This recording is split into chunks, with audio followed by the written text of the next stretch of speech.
या यूं कहूं कि जब से यहाँ मोदी सरकार आई है तब से कुछ ज्यादा ही शुरू हो गया है ये मामला कि इसको बैन करो, इसको रोक लगाओ और वो दिए जलाओ, फलाना करो, ढिमाका करो। जनता जवाब दे रही है और हर साल दिवाली पे जवाब देती है। और जब जब तुम इस तरह का प्रयास करोगे, यानी सुप्रीम कोर्ट या जो सेकुलर नेता है, तब तब जवाब की तरह से मिलेगा। और जो आपने प्रतिबंध लगाया था उसकी धज्जियां आज दिल्ली में नहीं पूरे देश में उड़ रही है। क्या कर लिया आप? जब हिंदू धार्मिक परंपराओं को आप इसी तरह छेड़ने की कोशिश करेंगे, पर तानाशाही अपना प्रयास लाने की कोशिश करेंगे, तो इसी तरह से बहुत मुंहतोड़ उत्तर देगी। जबड़े के सारे दांत टूट जाएंगे आपके। पहले ये जो आवाज आपको बैकग्राउंड में आ रही है आतिशबाजी की, देश की सुप्रीम कोर्ट ने आतिशबाजी पर बैन किया हुआ है पिछले कई साल से, लेकिन हर साल ऐसा लग रहा है कि उसका मजाक उड़ता है। सवाल ये कि यदि बैन है तो पटाखे बन कहां रहे हैं, बेचा कैसे जा रहा है, और साल भर बच्चे इसका इंतजार करते हैं। हम लोग भी अपने लड़कपन में बड़ा इंतजार करते थे पटाखों के लिए, आज हमारे बच्चे भी उसका इंतजार करते हैं। इसे रोकने की साजिश, क्या आपको भी लग रहा है कि जो चीज दबाया जाता है इसीलिए वो बैक बाउंस करता है? क्योंकि पॉल्यूशन बताया जा रहा है, और पॉल्यूशन हमने देखा दिल्ली एनसीआर की बदतर स्थिति पिछले 15 दिनों से। पहले तो मनीष जी मैं बढ़िया खबर से शुरुआत करूंगा कि मैंने उसका वीडियो भी डाला है, दर्शक उसको देखेंगे कि यहाँ पे हमारे यहाँ किस तरह से हम लोग देख रहे हैं। पिछले 2-3 दिनों से मुंबई की वीडियो आई, यहाँ लाइट नहीं लगाने देंगे, यहाँ सजाने नहीं देंगे। खैर वहां पुलिस ने हस्तक्षेप किया, निपट गया। उसके बाद मुद्दा आके बैठ रहा है, टेलीविजन पे बता रहा है कि आप लोग दीपावली पे जो है इतना खर्चा अयोध्या में, दुनिया भर के यहाँ पे ऑब्जेक्शन हो रहा है। लेकिन मनीष जी, दीपावली के अवसर पर अमेरिका में वाशिंगटन डीसी में व्हाइट हाउस के अंदर वहां की मिलिट्री बैंड जो है वो ओम जय जगदीश हरे आज वहां पे बजाया गया है। तो ये आप समझिए सनातन की धूम जो है किस तरह से मची है कि वाशिंगटन डीसी अमेरिका की जो राजधानी है, वहाँ व्हाइट हाउस में आज वो वहाँ की मिलिट्री बैंड ने उसको बजाया है। और सारे जो भारतीय वहां पे वो आमंत्रित थे, उन सबने उसका आनंद लिया। तो एक तरह से वो जो विदेश का देश है, ये जरा मैं दर्शक पहले शुरू से लगा दीजिए मनीष।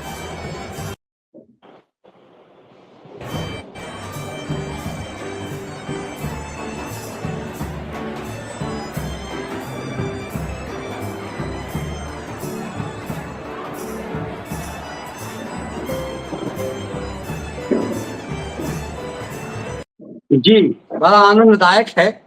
हाँ, हाँ, तो ये एक अच्छी खबर है। और यहाँ पे जो उनके लिए क्या कुछ जो अड़ंगा डालते हैं उनके मुंह पर एक तमाचे की तरह है, क्योंकि ना तो ये सनातनी है, ना ये हिंदू है, ना ये भारतीय है। ये आज यहाँ से 12-14 हजार किलोमीटर दूर अमेरिका में बैठकर आज वो ओम जय जगदीश अपना व्हाइट हाउस में बजा रहे हैं। तो ये सनातन की जो है शक्ति और सनातन का व्यापकता, उसका एक तरह से प्रदर्शन आज हुआ है अमेरिका के अंदर। ये अब दूसरा मनीष जी, जो आपने सुप्रीम कोर्ट की बात की, कि मेरा अब ये मानना है कि वास्तव में यहाँ लोग जागरूक हैं। और ये जो अब जो पटाखे लगातार बढ़ रहे हैं, हर साल बढ़ रहे हैं, तो अब ये जिद बढ़ रहा है, अब ये जिद पे बढ़ रहा है। क्योंकि जिस तरह से आकर एक तरफा वहां पे प्रतिबंध लगाने का प्रयास करता है सुप्रीम कोर्ट, जिस तरह से डराने धमकाने का प्रयास करता है कि बंद किया जाएगा, ये एक्शन लो, वो एक्शन लो, पुलिस को डांटो। और उसके अलावा सेकुलर नेता जिस तरह से पूरी हरामजदगी पे उतर आते हैं, तो फिर जनता भी कहती है, अब हम तुमको जवाब दे रहे हैं। तो वो उस चक्कर में और ज्यादा पटाखे बज रहे हैं। हमारी परंपरा के अनुसार एक साल में एक दिन, बस एक दिन पटाखे जलाए जाते हैं, और वो भी कुछ घंटों के लिए। यानी कोई ऐसा नहीं कि सवेरे से शाम तक और दूसरे दिन रात तक बजते हैं। 8-7-8 बजे बजना शुरू होते हैं, 11-12-1 बजे तक वो बजकर खत्म हो जाती है। यानी 4-5 घंटे का समय है। लेकिन इनको वो भी बर्दाश्त नहीं होता। और क्यों नहीं बर्दाश्त होता ये भी समझिए, वो इतना व्यापक प्रदर्शन होता है, इतना भयंकर प्रदर्शन होता है वो, कि उसको ये नजरअंदाज नहीं कर सकते। वो पूरे एक तरह से भारत पे छा जाती है दिवाली। और वो भी अपने आप से सनातन का एक तरह से शक्ति प्रदर्शन है, जो किसी को हानि पहुंचाए बिना। तो अब इन्होंने उस शक्ति प्रदर्शन पर रोक लगाने के लिए पिछले 5-6 साल से, या यूं कहूं कि जब तक यहाँ मोदी सरकार आई है तब से कुछ ज्यादा ही शुरू हो गया है ये मामला कि इसको बैन करो, इसको रोक लगाओ, और वो दिए जलाओ, फलाना करो, ढिमाका करो। तो आज जैसे आप दिल्ली की स्थिति बता रहे हैं, वही आज मैं लखनऊ की है। यहाँ पर मुझको लग रहा था मैं प्रोग्राम ही नहीं कर पाऊंगा, इतनी ज्यादा पटाखे बज रहे। मैं तो खिड़की दरवाजे बंद करके बैठा हूँ, इतने ज्यादा पटाखे यहाँ भी बज रहे हैं। तो पूरे देश में वही स्थिति है। और ये जो बात मैं राजनीतिक संदर्भों में कहता हूँ उनकी पुष्टि आज हो रही है।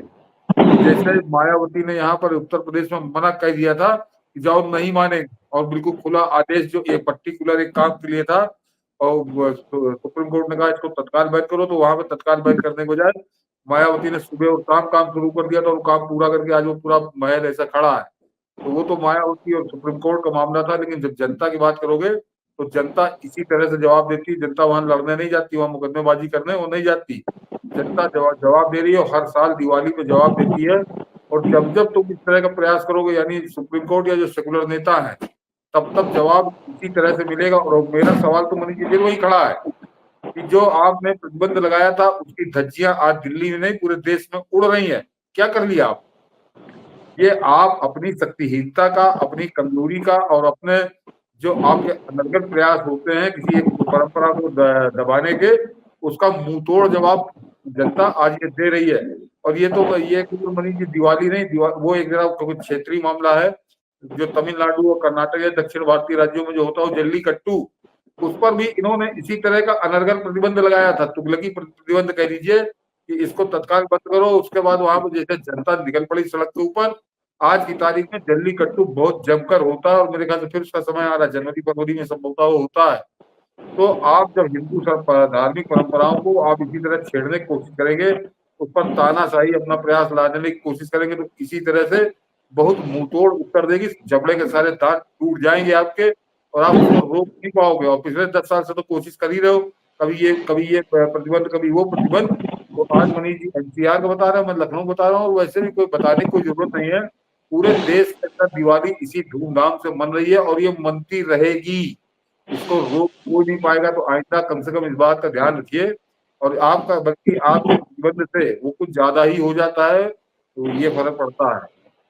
बिल्कुल। और ये मैंने इसीलिए एक छोटा सा वीडियो बनाया कि ये समझने के लिए कि इस बात को समझिए कि जैसे बिहार में शराब बंदी है, वैसे हाँ ही यहाँ पर ये पटाखे बंदी है। मतलब सब कुछ हो रहा है, दिल्ली में पटाखे बिक रहे हैं, पटाखे बन रहे हैं, और आप कह रहे हैं कि आप चला नहीं सकते। मतलब पटाखे बनेंगे, बिकेंगे, ताकि क्रिसमस में बच सकें, इन अय्यासों के शादी विवाह में बच सकें, दूसरे पर्व त्योहार में बच सकें। ये सनातनी पर्व पर ही क्यों? आप इसे दूसरे ढंग से मतलब हर पॉल्यूशन यही होता है। दीपावली होली में आप पानी ज्यादा यूज मत कीजिए, दीपावली में आप ये मत कीजिए, जल्लीकट्टू में ये मत कीजिए।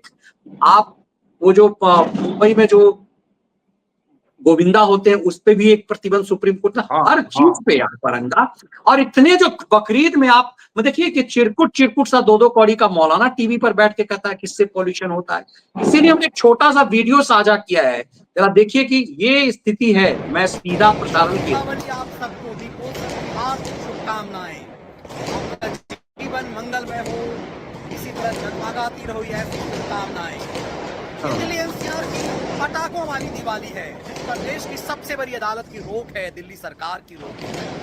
क्योंकि एनसीआर है, इसीलिए उसका असर, दिल्ली का असर नोएडा और गाजियाबाद, फरीदाबाद पे ही है। लेकिन सबके बीच ही आतिशबाजी, तेज पटाखों की लगातार शोर, क्या ये किसी रोक के विरोध में है कि सिर्फ सनातनी पर्व पर रोक होगा? पॉल्यूशन की बात सिर्फ सनातनी पर्व पर होगा? ये क्या सिर्फ इसी का रिएक्शन है? जब किसी चीज को दबाने की कोशिश करती है तो बैक बाउंस करता है। जैसे बिहार में शराबबंदी पर रोक है, ठीक उसी ढंग से सुप्रीम कोर्ट की ये रोक है। इस पर एक बार चिंतन करने की जरूरत है कि आखिर ऐसा क्यों होता है। ये मैं इसलिए सवाल था कि इस देश की सुप्रीम कोर्ट कहता है, सुप्रीम कोर्ट की आपके आदेश का पालन नहीं हो रहा है, तो फिर ऐसे ही किसी आदेश का पालन नहीं होगा। सुप्रीम कोर्ट को भी उल जुलूल कुछ भी आदेश जारी करने से पहले एक बार सोचना समझना तो चाहिए ना। नहीं, वो अपनी खींच और खिसियाहट है, उसमें पुलिस वालों को निकालेंगे कि पुलिस इसको तलब कर लो, उसको तलब कर लो, कोई फर्क नहीं पड़ेगा। उनको भी चारों तलब कर लो। उन्होंने जाके पूरे देश में पटाखे थोड़ी काटे हैं ना, उन्होंने जाकर उसको जलवाने के लिए जलकाया कि तुम आके जलाओ।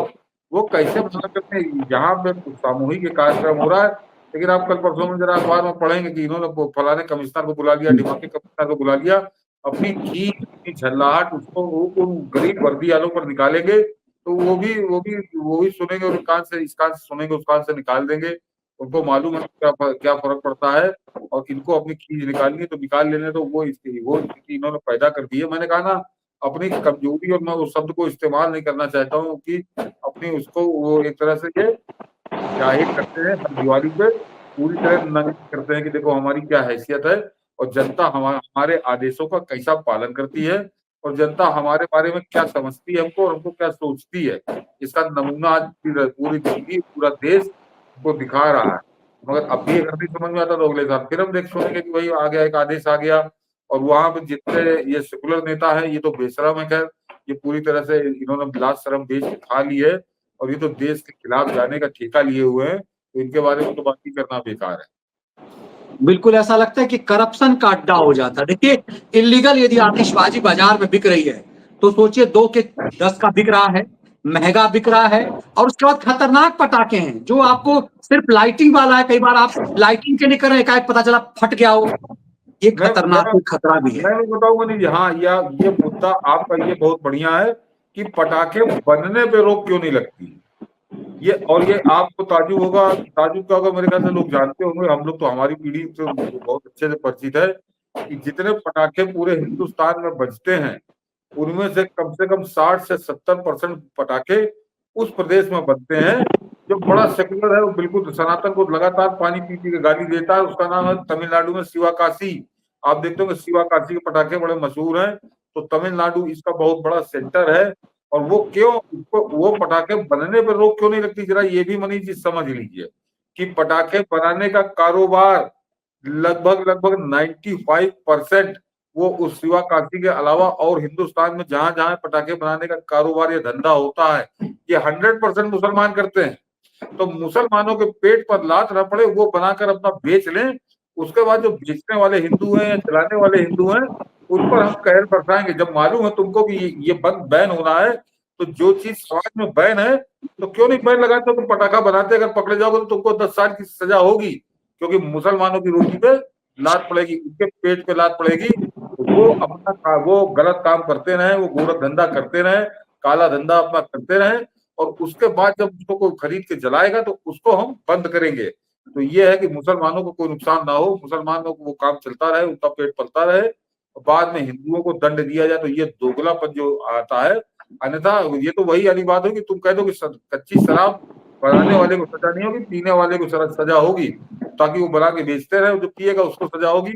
ये उस तरह का तुगलकी का, मैंने कहा तुगलकी प्रतिबंध है ये। और इसीलिए मैं दर्शकों को जो लोग जिनको भी आप पता कर लीजिए, हालांकि कहीं इतने बड़े पैमाने पर नहीं होता, लेकिन आपके शहर या आपके जिले में जो भी आतिशबाजी का काम करता है, वो 100% मुसलमान ही ये काम करता है, और वही बनाकर बाजार में बेचता है। वो भी अब अपने शिवाकाशी का लेबल बना के लगाने लगे हैं।